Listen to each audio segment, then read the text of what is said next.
And we are live. What's going on today, fellas? Hopefully everybody had a great Monday night. Watch some exciting Monday night football. I guess exciting is playing a little fast and loose with that word. We had football though, double games on a Monday, so that's always fun. And we are back at the grind today with two basketball games. I'm hoping that moving forward, we do the two basketball games every other day thing, at least from a DFS perspective. But if we don't, this could be our last two gamer of the same day of the year, but we will see where they go moving forward. Before we break down today's DraftKings plays, we kind of hinted on this last week, but I want to go through the new game format that they have at Overlay really, really quickly. It's called the Matchup Shop. Just click on the Overlay Fantasy Sports logo, go to the Matchup Shop, and you can pick individual contests, plus or minus. It's like the sports betting, like prop market. I've been playing around with it the last couple days, having fun, been winning as well. So kind of like that, starting to think I might start putting a few more bucks down on these. But you got things like Jimmy Butler minus 2.5 against Bam, Tatum minus 6.5 against Jaylen Brown, et cetera, et cetera. So going on here. So you got your NBA. I doubt they have anything up for NFL yet. Yes, they do. Looking more for like Thursday night, like Mixon versus AJ Green. This is fun. You pick individual matchups you feel really, really good about. For example, yesterday, I loved Trevor Bauer over Cody Ponce. That one worked. I guess love is a little bit. Andrew McCutcheon over Didi Gregorius, won money there. Josh Allen over Ben Roethlisberger, won money there. It's fun. I would encourage everybody to go give it a whirl. I'll try to get some promotions rolling with them as well to encourage some of you guys to play. It should be a good time, though. That being said, let's talk about our DK picks of the day and go to there.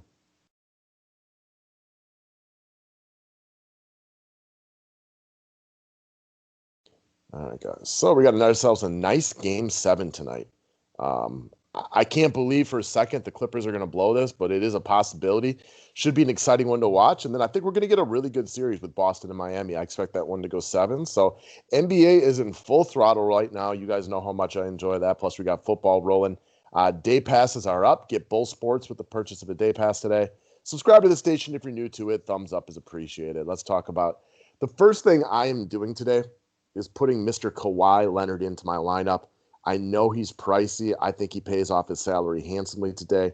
I'm even going to play some lesser, optimal, cheaper guys in order to get him if that's what has to happen right here.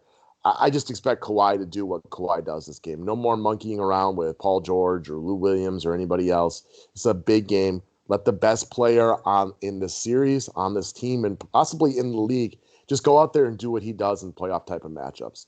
His mid-range game is optimal for a defensive, competitive game like this where they take away the three-point line and maybe get into the rim. He should do just fine. He can get his shot off basically whatever he wants. I expect him to play big minutes. Coming off a bad game like he did, just expect him to take this game over, in my opinion. It's Kawhi's world. We all live in it. I expect big things from Kawhi Leonard tonight, and I need him in my roster. He is the first person I'm setting in.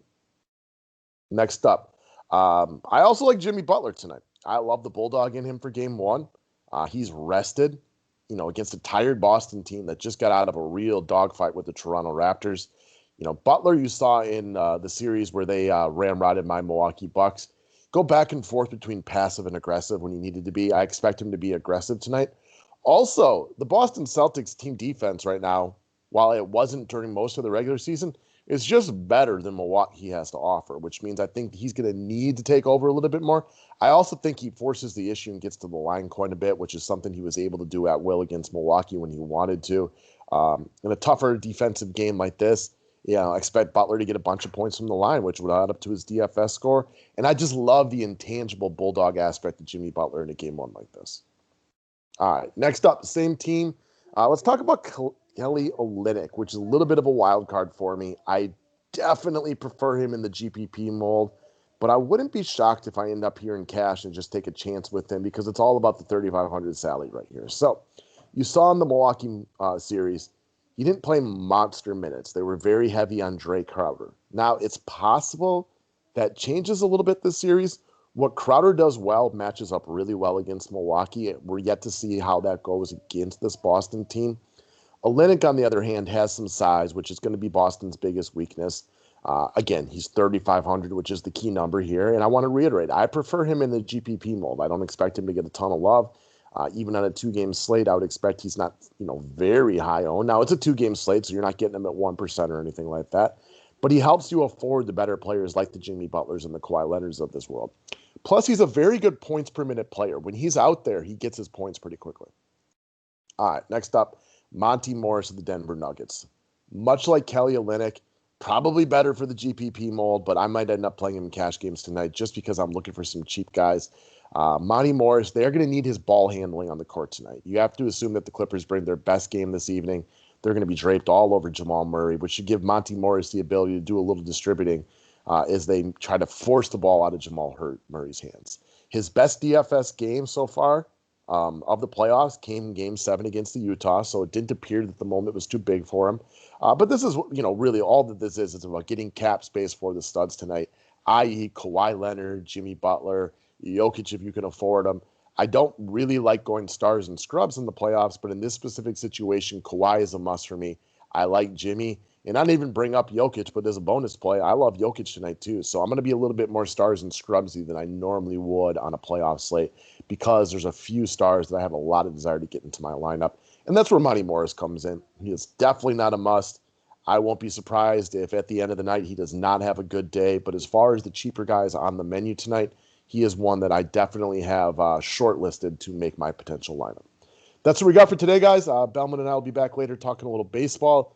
If we can get to members-only NFL tonight, we would love to do that. Hopefully everybody topped off their fantasy football and DFS weekend with some nice wins last night.